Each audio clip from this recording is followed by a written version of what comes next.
تيكي طاكا ونتجح ثقب الشبكة. بالماضي حبة حبة خضرة تيكي طاكا ونتجح ثقب الشبكة.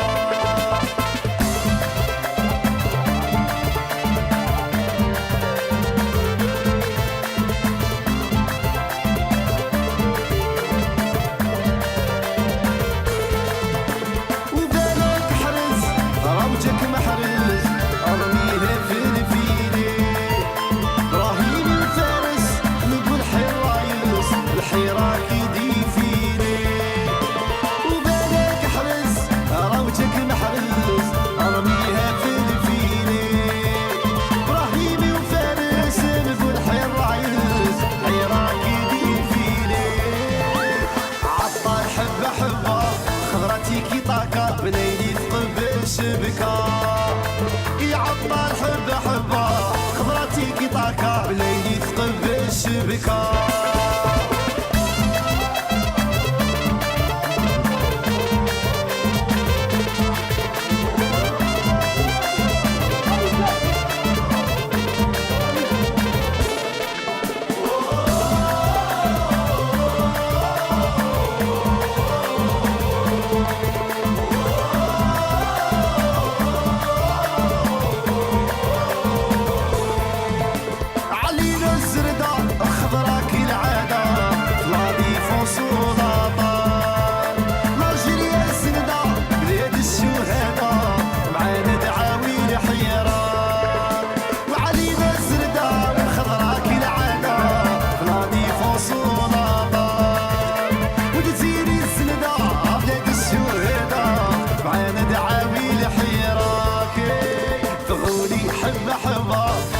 تيكي طاكا حلي سطب الشبكة.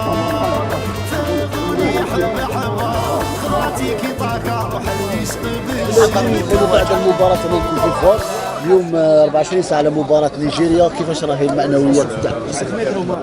الحمد لله المعنوية تاعنا راهي مرتفعة، خاصة ان الجمهور تاعنا توجور معنا. ان شاء الله وصلنا للدومي فينال، ان شاء الله رانا معاونين باش نحطوا كل علينا ان شاء الله باش نروحوا لا فينال ونفرحوا الشعب تاعنا ان شاء الله. جهودات كبيره بذلتوها، كانت ربما سخانه بزاف في الماتش هذه، ما خلاتكمش تظهروا بالمستوى اللي شفنا سخانه ورطوبه، لكن نقولوا هل الاسترجاع كان مليح هذه اللي كانوا؟ بيان سور اول مره لعبنا على السته وين كانت سخانه بزاف، مي الحمد لله عرفنا كيفاش نجيروا الماتش تاعنا وين لعبنا مليح والكره ما حبتش تدخل، مي الحمد لله ربي وفقنا وان شاء الله كونسونطرون بيان هذا الماتش باش نروحوا الفينال ان شاء الله. معنويات مرتفعه خاصه بغداد بنجاح صديقك، معنويات شفنا كل الزملاء يعني ساندوه وحفزوه، يعني المعنويات تاعكم راهي في احسن حال. بيان سور احنا مجموعه واحده، احنا رانا اوبجيكتيف واحد، رانا معاونين ندوا هذا لاكوب باش نهدوها للشعب تاعنا. هم جايين حوالي 10,000، يعني كاين 6 طائرات عسكريه وكاين طائرات مدنيه، حوالي 10,000 راح يكونوا في المباراه، يحفزكم هذا الشيء؟ بيان سور هذا يكون حافز لينا، وكما قلت لك ان شاء الله ما يجوش ان شاء الله يجوا باش يفرحوا معنا، وان شاء الله نروحوا فينال وندوها ان شاء الله. يوسف عندكم يوم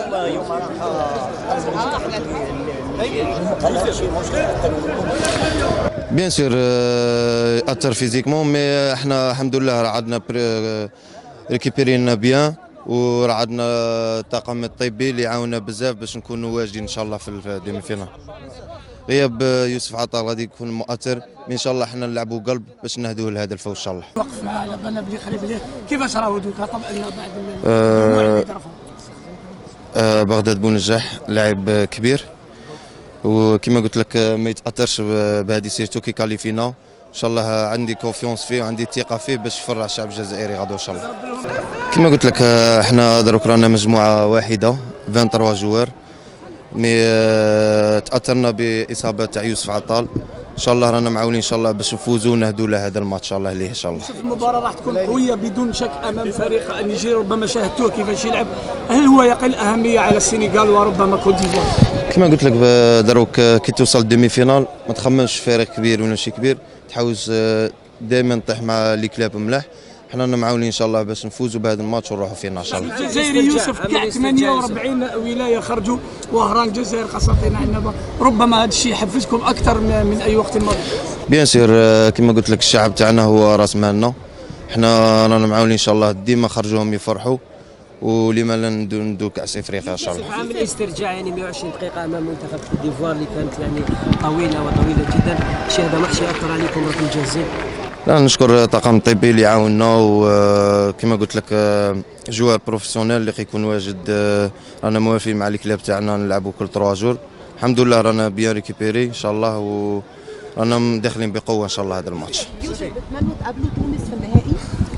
نتمنوا نقابلوا تونس باسكو ايكيب عرب وكما قلت لك حنا اشقاء ان شاء الله. فينال الجزائر وتونس الميير كيكا ان شاء الله. هدرت شويه مع اصحابك تاع اليوستي يوسف ان شاء الله نتمنى لهم يفوزوا وحنا نفوزوا ونتلاقوا فينا ان شاء الله. كما قلت لك حنا جينا هنا لمصر باش ندو كوب دافريك ونروحوا ان شاء الله الجزائر. تنتظر الجمهور المصري انه في لقاء غد؟ ان شاء الله ننتظر منهم يعاونونا ان شاء الله ويعطيهم الصحه. وكما قلت لك جينا لمصر باش ندو كوب دافريك.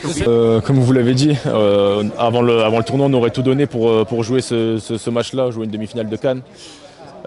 Du coup, on va essayer de bien se préparer aujourd'hui parce qu'on n'a pas énormément de temps pour se préparer et essayer de tout donner pendant ce match-là. Ouais, on la connaît. Après, on n'est pas la même équipe. Eux aussi, ils ont changé aussi un petit peu. On va laisser le passé de côté et se concentrer uniquement sur le match de demain.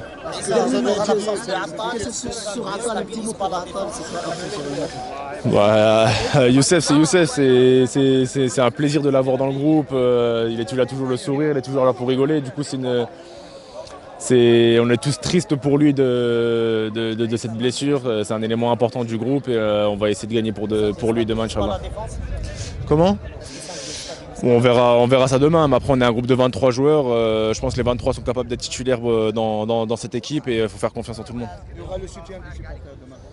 Ouais, ça m'étonne pas ça, ça m'étonne pas, on connaît la ferveur du peuple algérien et surtout pour une demi-finale de Cannes, c'est quelque chose d'exceptionnel et on est content de les avoir avec nous. Une journée de repos, 2 mois par rapport au Nigeria. Comme j'ai dit tout au début, avant le tournoi on aurait tout donné pour être à cette place-là et jouer une demi-finale, donc on va essayer de mettre l'aspect récupération de côté, la fatigue de côté pour tout donner pour ce match-là.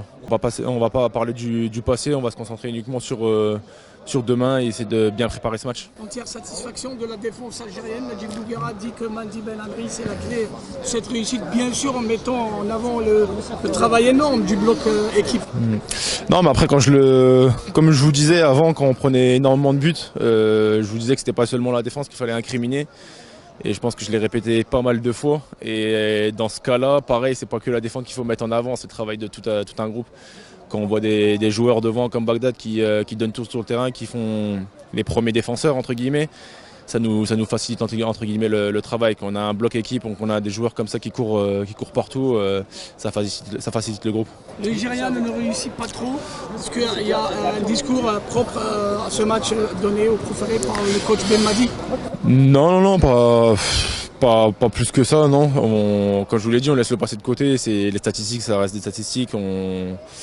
On va pas se préoccuper de ça, on va essayer de mettre toutes les chances de côté pour bien aborder ce match. Vous avez certainement vu les images des supporters algériens qui arrivent ici au Caire et bien sûr tout en France, au Canada, partout dans le monde.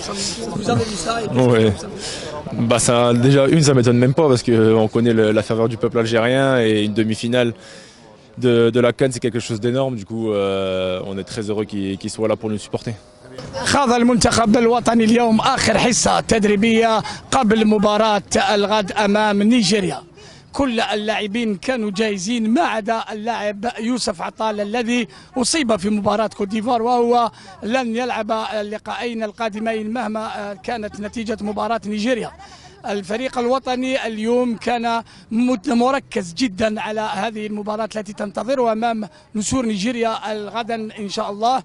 سوفيان فغولي اندمج مع المجموعة وهو يحضر لهذه المباراة بكل جدية. تخوف كبير من أنصار الفريق الوطني عن مدى جاهزية وإقحام اللاعب مهدي زفان. مهدي زفان سيكون ربما هو الحل في مكان يوسف عطال على الجهة اليمنى في تضامن كبير مع هذا اللاعب، لأن تعرفون أن الجماهير الجزائرية كانت بدأت تخوفها بعد المستوى المتوسط الذي ظهر به أمام فريق كوت ديفوار، ولكن بالماضي له حلول أخرى بإقحام زفان وطلب رياض محرز بالرجوع أكثر إلى الوراء ومساعدة هذا اللاعب والتغطية من جمال بالعمري وعيسى مندي، وكذلك قديورة وفغولي. سوف يكون هناك يعني بلوك كيب الذي سوف ينشط ويعمل عملا دفاعيا جماعيا. فيما يخص الحارس ألكسندرو كيجا لم يتدرب مرة أخرى.